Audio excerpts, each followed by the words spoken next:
Assess the impact of foreign direct investment on developing economies.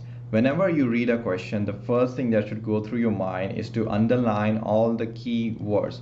The key words here are assess, impact, foreign direct investment or FDI, and developing economies. So as part of your knowledge, you would firstly start to define your terms. So you would define what is foreign direct investment. You can use the definition from the book, or you can make up your own definition if you feel that you have the knowledge to write it in your own words. That's, it should be straightforward. And then you are supposed to define what is the meaning of the word developing economies. Now be careful, some students might go into a lot of details. Again, you have to realize knowledge is a small part of your essay, so don't go into a lot of details in defining every single term. Just keep it simple, keep it straightforward, keep it to the point. That should be good enough. Okay, so since we have our definition done, now you have to ask yourself, what is the question asking? The question is asking us to assess. What is the meaning of the word assess? Assess means to think about pros and cons. So we need to think about all the pros and cons of foreign direct investment and the impact it would have on the economy. And this should be part of your analysis, and this should be part of your application. A lot of students again might deviate from the question. They can confuse what is the question trying to ask, and they can start writing about different topics which are not related to the question, and that is good to get L1 or L2 level of marks.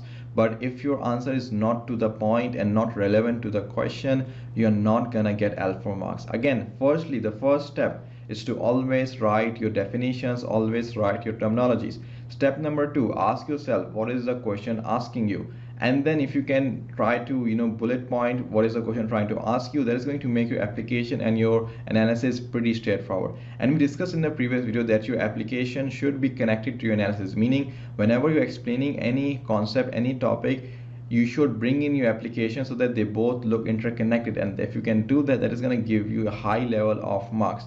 As you can see from this question, I picked this question intentionally because there isn't a lot of graphs you can draw about foreign direct investment. So you might have to make up your own wordings as examples, whether that be from real economies around the world or by your own imagination. As long as your logic is valid, it should be good enough to get L4 level of mark, as long as you're able to connect it with your analysis. So what is the next step that you would probably do? Now that we know what the question is asking us to write, now let's actually start writing the essays. First, we will start by our first point, meaning the first factor that the FDI can impact. So let's say that we have foreign direct investment. Well, we know that foreign direct investment is going to cause a shift in the aggregate demand curve towards the right because of increase in investment. So we can say that foreign direct investment can create growth, and we can use the Keynesian graph to connect what we are trying to convey, and that would give you application marks. And since the aggregate demand, let me give more details. Hold on. Okay, increase in foreign direct investment by multinational companies, because foreign direct investment, majority of it is done by multinational companies. You don't have to write multinational companies, but if you can give more details, you can create more depthness to your answer, and that's going to give you more marks. So FDI, foreign direct investment by multinational companies, are injected into the economy. So they are injections into the economy. This will cause the AD curve to shift towards the AD curve 81. Let's call it 81. Let's call this point AD2. This is going to cause the AD curve to shift towards the right. And we know when the AD curve shift towards the right, this is going to create increase in GDP. Our GDP is going to increase. So this is a potential benefit, a potential positive. But as you can see, as a GDP increase, we also have an increase in prices, because when the GDP increases, we are going to have an increase in inflation. I'm assuming that you have your basic knowledge of economics sound enough to understand all the points that I'm explaining. The purpose of these videos is not to educate you about every topic. The purpose of these videos is to help you understand how do you write essay questions. So increase in GDP is going to increase prices, and that is going to be a potential con of FDI, and maybe those prices increases can create inflation, and maybe that increase in inflation can have some drawbacks, and you can write a little bit about the drawbacks that we can have from increased inflation. Any generic reasoning could be valid. You can even give examples if you want. And as you can see, this is what is called as chain of analysis. This is what is called as chain of analysis. I have a very simple point, and the point is increase in foreign direct investment is going to increase GDP. But I'm able to connect those 2 points by having a sound logic. Increase in FDIs by multinational companies is going to be an injection to the economy. That injection is going to increase the aggregate demand, because investment is part of the aggregate demand function. Increase in aggregate demand is going to increase our GDP. However, increase in GDP is going to increase prices. Those prices may cause inflation, and then some drawbacks of inflation that you can write about. And this is what is called L4 level of analysis. You're able to connect all the dots. Then this would be your first point. Then you can write about some other points. You can talk about increase in FDI can increase infrastructure. So if there's foreign direct investment, multinational companies, of course, when multinational companies invest, they create jobs, and those jobs is obviously going to create employment, and that is going to be a benefit. The drawback could be maybe these jobs could lead to poverty traps, and I hope you know what poverty traps are. Or these jobs may not be sufficient to increase the standard of living. Or you could talk about some of the problems that arise from low income economies, where individuals are paid very less and asked to work a lot of hours. You can talk about the sanitation in the working environment, the working conditions, or any other drawback that might arise by low income jobs, and that would give you more marks. As you can see, all I am doing is I'm writing my definitions from the questions, and then I'm trying to ask myself, what does the question want me to answer?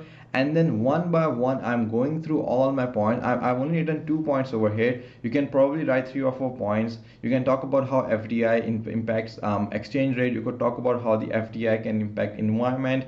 You could talk about how the FDI could impact balance of payment. You can have 4 or 5 points.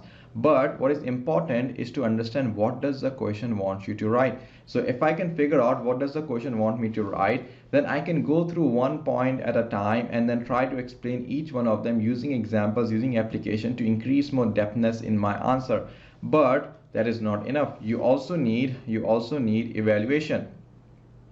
Once your answers are finished, once you have wrote down all the points, and once you have written all the pros and all the cons, then you need to evaluate them. And you can evaluate them. Number one, there are 3 ways of evaluation, and usually the best answer contains all 3 of them. The first way of evaluation is by challenging assumptions. There are lots of assumptions we make. First of all, we are making an assumption that the FDI, the foreign direct investment, is very high, which may be true, which may not be true. If the FDI is fairly low, then the impact in the economy is going to be pretty much insignificant. We haven't also talked about the multiplier effect. So multiplier effect, and you could talk about how the multiplier effect could impact the end result of foreign direct investment. Again, something that we haven't talked about. We also haven't talked about where is the foreign direct investment coming, who is the source. This is important because if you make an assumption that the foreign direct investment is made by foreign governments which have adverse interest, which by foreign companies which don't have the best interest of people, that it might have problems. And you can probably write down 3 or 4 other assumptions that we make in our analysis, that we make in our applications, to more solidify your evaluation. Another thing that you must do in your evaluation is to think critically. Countries might become dependent. This is something that is very common in developing countries such as India, such as Bangladesh, such as Pakistan, where countries become dependent upon foreign direct investment. This is in the long term more harmful for the domestic economy. Again, this is something unique, this is something critical. Or you can come up with any other critical or unique points from your own knowledge or from the knowledge of economies that you have around the world to give something unique to your essays. And if you can do that, you can score a lot of marks in your evaluation. And the third and probably the most important part of evaluation is your judgment. Examiners don't really care whether you're whether you give a very specific judgment or not. What is more important is that you have a judgment with a good logic, meaning you can't say something completely random, neither can you say something completely obvious. It has to be something that shows your opinion based upon the essay that you have written. So in this case, a good judgment could be, whether you agree. So do you agree? Good judgment could be, do you agree with the question, meaning do you think that the impact created by the FDI, do you think there is a good impact in your opinion? Do you think it's a bad impact? Do you think it's a mixture of both? Do you think there's some good, there's some bad? Whatever your judgment is, whatever your opinion is, you need to back it up with your logic or with some examples or with some facts to solidify your judgment. And it doesn't really matter whether you think the impact is good or bad, as long as you have a good judgment and as long as your answer has a logic and a validity to it. But of course you can't say something completely wrong. For example, you can't say, I don't know the impact of foreign investment. That's something that won't get you your marks. You have to have an opinion. Do you agree? Do you disagree? Do you think there has to be more information? Do you think the governments, there might be government failures, so that there might be corruption, so the investment may not go to the people? Whatever points you have, whatever your opinion is, you need to make sure the examiner knows it. And if you can do that, you will get full level of marks.